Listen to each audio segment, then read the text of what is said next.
Cirugía estética de labios. La cirugía de labios es una intervención a través de la cual se consigue mejorar el nivel estético del rostro mediante la definición de los mismos. Esta intervención puede ser de aumento o reducción, según desee el paciente. Ambas se realizan mediante técnicas que permiten una recuperación rápida, tanto para hombre como mujeres, por lo cual no queda ningún tipo de cicatriz. Si está interesado o interesada, ponga mucha atención al siguiente video y despeje todas sus dudas aquí, en Buenas Manos. Y para hablar acerca de este tema, el ovario poliquístico y la fertilidad, nos acompaña una especialista amiga del programa, la doctora Zoraida Dávalos, médico ginecólogo especialista en fertilidad del Centro de Fertilidad Concebir. Doctora Dávalos, ¿cómo está? Bienvenida nuevamente en Buenas Manos. Buenas tardes, Jimmy. ¿Cómo estás? Qué bueno tenerla nuevamente aquí en el programa, doctora, y ahora vamos a hablar acerca de este tema que es interesante, como los que nos trae siempre aquí al programa. Empecemos, doctora. ¿Qué es el ovario poliquístico? Bueno, el ovario poliquístico es un trastorno en las hormonas sexuales femeninas que lo que ocasionan es dificultad en la ovulación. Es decir, hay una variación en diferentes hormonas que son producidas por el ovario que a la larga lo que ocasiona es que el ovario no pueda ovular. Y al no haber ovulación, impide que haya menstruación y con ello un retraso en conseguir un embarazo. Doctora, ¿y cuáles son las principales causas del ovario poliquístico? El ovario poliquístico es considerado un trastorno multifactorial. ¿Esto qué quiere decir? Que interfieren diferentes factores, dentro de ellos factores genéticos, factores ambientales y factores hormonales, que lo que hacen es lo que mencionábamos hace un momento, impedir la ovulación. Si bien es cierto, existen muchos factores que ocasionan una dificultad en conseguir el embarazo, no se ha descubierto o todavía no se sabe con certeza cuál de estos factores es el más importante. Doctora, mencionó factores ambientales. ¿Nos podría explicar un poquito más acerca de cuáles son estos factores ambientales? Dentro de ellos, a consecuencia de los cambios hormonales producidos por el ovario poliquístico, muchas veces las pacientes con síndrome de ovario poliquístico tienen sobrepeso. Esto ocasiona un aumento en el colesterol, en los triglicéridos.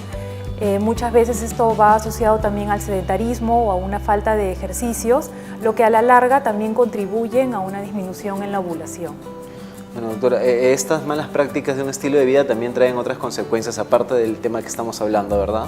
Sí, porque ya en este aspecto el ovario poliquístico no solamente ocasiona dificultades en conseguir un embarazo, sino también ocasiona lo que se denomina un síndrome metabólico, es decir, ya no solamente es el problema en el ovario, en que la persona no ovula y que no puede conseguir un embarazo, sino que también existen otras repercusiones en su salud, como el sobrepeso que ya hemos mencionado, el aumento de la glucosa, el aumento de los triglicéridos y el colesterol, ¿no? Doctora, ¿y cuáles son los síntomas que se presentan? Son muchas las manifestaciones que pueden ocasionar, pero generalmente el síntoma más frecuente que afecta a las pacientes y tal vez lo que más le preocupa es lo que se denomina la oligomenorrea o amenorrea. ¿Esto qué quiere decir? Que las menstruaciones son muy poco frecuentes, son muy espaciadas, es decir, la paciente ya no menstrua cada mes, ya no menstrua cada 30 días o cada 35 días, sino las menstruaciones pueden ser cada 40 días, es decir, cada mes y medio o cada 2 meses, o inclusive pueden pasar hasta 6 meses sin menstruación. Esto es uno de los síntomas más frecuentes, generalmente afecta al 30 o al 40% de las pacientes que sufren ovario poliquístico.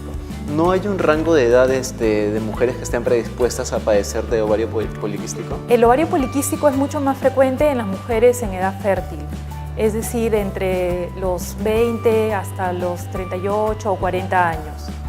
¿Y de qué manera se diagnostica, doctora? Básicamente, para establecer el diagnóstico, hay que hacer una buena historia clínica, hay que conversar con la paciente para determinar qué tan frecuentes son las menstruaciones. Con esto podemos determinar cuál es su régimen catamenial, es decir, cada cuánto tiempo menstrua la paciente. Por otro lado, es importante también hacer un buen examen físico porque en el caso de las personas que tienen ovario poliquístico, muchas veces tienen lo que se denomina hirsutismo.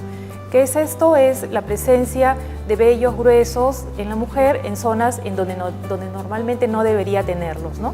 Como en las mejillas, en la parte anterior del abdomen, en el tercio proximal de las piernas.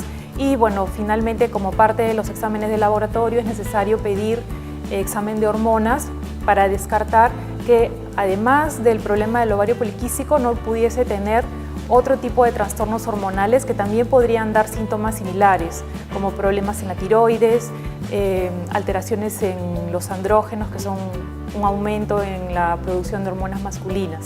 Y además también es necesario pedir una ecografía en donde podemos corroborar o ver la presencia del aspecto poliquístico de los ovarios. Entonces, importante el tema de hacer un diagnóstico preciso, ¿verdad, doctora? Sí, porque existen otras patologías que podrían dar síntomas similares al ovario poliquístico sin serlo. Si se diagnostica a una mujer que tuviera ovario poliquístico, ¿cuál es el siguiente paso? ¿Cuál es el tratamiento que se recomienda? El tratamiento básicamente depende de lo que esté buscando la paciente, pero debemos de mencionar que un problema bastante frecuente en las pacientes que tienen síndrome de ovario poliquístico es que cursan con infertilidad. No quiere decir que no pueden conseguir un embarazo, sino que hay un retraso en conseguir un bebé. Y básicamente cuando se realiza algún tipo de tratamiento, si es que solamente tienen como problema el síndrome de ovario poliquístico, generalmente lo que se hace es dar pastillas o ampollas para inducir la ovulación, ya que, como hemos mencionado hace un momento, ese es el principal problema del síndrome de ovario poliquístico. Luego que se consigue la ovulación, se pueden programar o relaciones sexuales dirigidas o una inseminación, que son las técnicas de baja complejidad, o si no respondiera a una inducción de la ovulación solamente con pastillas y fuese necesario utilizar ampollas, se pueden también programar tratamientos de fecundación in vitro. Entonces se tiene que seguir todo un proceso, ¿no, doctora? Desde que mencionó, hacer una buena historia clínica, el diagnóstico, determinar cuál es el tratamiento que se va a seguir también. Sí, y además las pacientes que tienen síndrome de ovario poliquístico, al igual que en las veces anteriores que hemos conversado, muchas veces cuando hay problemas para concebir, el problema no solamente es de uno de los miembros de la pareja, por eso es que cuando acude una pareja con problemas de fertilidad, por más que corroboremos que la paciente tiene síndrome de ovario poliquístico, igual es recomendable evaluar a ambos miembros de la pareja, porque es bastante frecuente en donde haya alteración de más de un factor, no solamente en el caso de la mujer, sino también hay que corroborar la parte del varón. Doctora, y finalmente, ¿hay alguna manera de prevenir, algunas recomendaciones finales que podríamos darle a las mujeres? Bueno, básicamente tener un adecuado control. Es recomendable siempre que las pacientes marquen en un calendario su régimen catamenial, es decir, qué días viene la menstruación para que puedan corroborar si es que menstruan todos los meses o no. Y si en algún momento notan que hay menstruaciones muy alargadas, o si es que empieza a haber mucho sobrepeso, o si empieza a haber crecimiento de vellos donde normalmente no deberían haber, o si es que empiezan a haber alteraciones en la glucosa, en el colesterol, es bueno hacerse un control ecográfico y con el ginecólogo para descartar que no tuviesen este problema o alguno otro, ¿no? Y también, no solamente en el caso de las mujeres, sino también en el caso de los hombres, lo que mencionó al inicio de la entrevista, mejorar o cambiar la calidad de vida, el estilo de vida, ¿verdad?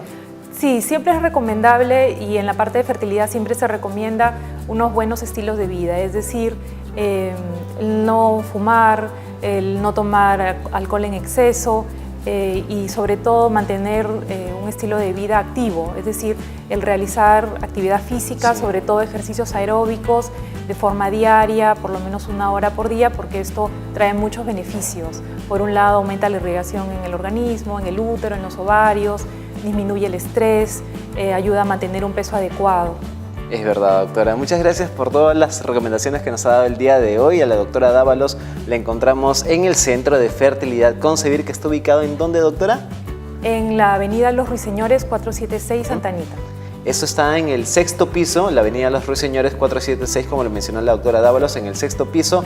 Es a 3 cuadras del óvalo de Santa Anita. Sí, a un par de cuadras del óvalo de Santa Anita. Es fácil de llegar, pueden llamar al teléfono 362-7109 o visitar su página web www.concebir.com. Doctora Dávalos, muchas gracias por siempre estar acompañándonos aquí en Buenas Manos. A usted. ¿Cerramos con los puntos finales? Claro. Muy bien, presta atención a los puntos finales del ovario poliquístico y la fertilidad. Punto número 1. El síndrome de ovario poliquístico es una alteración en las hormonas sexuales de la mujer. Hay que recordar que sobre todo el síndrome de ovario poliquístico afecta a las mujeres en edad fértil. Punto número 2. El síndrome de ovario poliquístico ocasiona diferentes repercusiones en la salud de la mujer. Generalmente ocasiona problemas en la menstruación, ocasionando menstruaciones muy poco frecuentes y dificultades en conseguir un embarazo. Punto número 3. La infertilidad a consecuencia del ovario poliquístico puede ser tratada. Hay que recordar que si bien es cierto hay un retraso en conseguir un embarazo, los invitamos siempre a visitarnos en nuestra sede de Concebir para poder resolver juntos cualquier dificultad que tengan. Muchas gracias, doctora Zoraida Dávalos.